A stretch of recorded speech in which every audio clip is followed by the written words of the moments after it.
it's Cece, and today I'm here to do a review. So Booktubeathon ended yesterday. I'm still kind of recovering and getting over how much energy that sapped, but I really wanted to be able to come and talk to you today about a book that is coming out tomorrow because it was so good and I really wanted to be able to talk about it. So the book that I'm going to be reviewing today is The Summer That Melted Everything by Tiffany McDaniel. I was sent an e-arc of this book by the author in exchange for an honest review. That's 100% what you're going to get, and I absolutely adored this book. This is definitely going to be a gushing kind of review. So this book does come out tomorrow, July 26th. It is a debut for Tiffany McDaniel, and it is an incredibly impressive debut. So let me tell you what this book is about, because it is the summary that immediately intrigued me and made me want to pick up this book as soon as possible, and I'm so glad that I did. This book, by the way, is adult literary fiction, just so you know, and it takes place in the summer of 1984 in a small town called Breathed, Ohio. It follows a 13-year-old boy by the name of Fielding Bliss when he meets a boy named Sal who claims he is the devil. The Bliss family takes Sal in, assuming that he is a runaway boy, but this summer turns out to be one of the hottest summers in Ohio history. People are burning up and it is causing tensions to rise. And as things in Breathed continue to go wrong, the residents find someone to blame in a 13-year-old black boy who is claiming he is the devil. So I'll be honest, containing my thoughts and organizing them in a way that makes any sense at all is very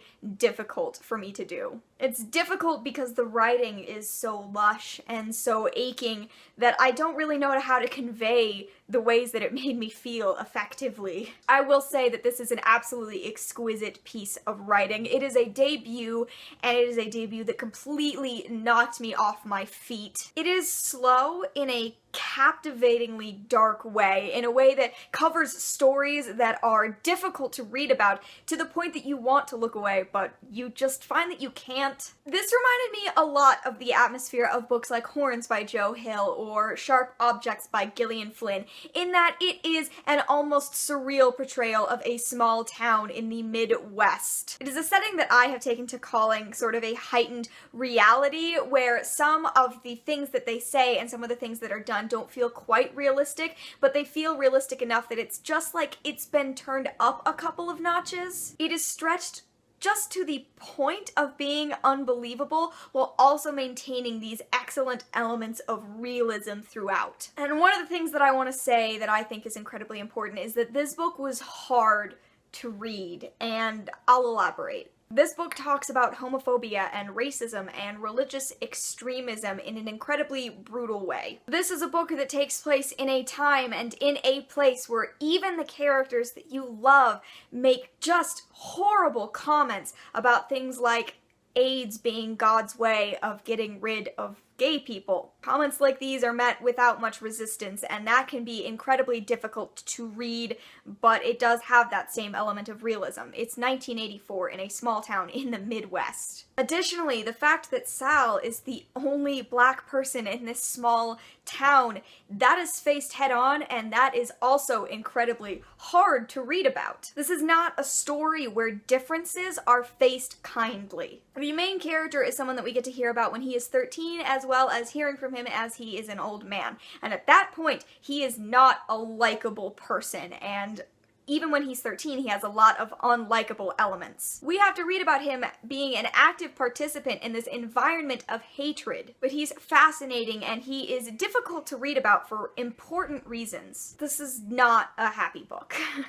I'll be honest with you, it's just plain not. So if that's what you're looking for, then I'm sorry, that's not what you're going to find. This book is crushing and fairly dismal at points, but the writing is captivating and it is transportive and it's just well done. This book doesn't shy away from tough topics, and it also doesn't put an unrealistic positive spin on those topics. But it is a story with lasting impact. When I finished it, I closed my Kindle, and I don't do this often, I just had to sit there and think about it for a while. I had to just process the story I had read because there were so many elements of it to think about and that I know I'm going to continue to think about. As I've said, I don't know if this book is for absolutely everyone. If you can't handle dark stories, then this may not be the book for you. But I think that the writing was beautiful and captivating and interesting, and that the characters were different and layered in such interesting ways. It was an utterly impressive debut, and I honestly cannot wait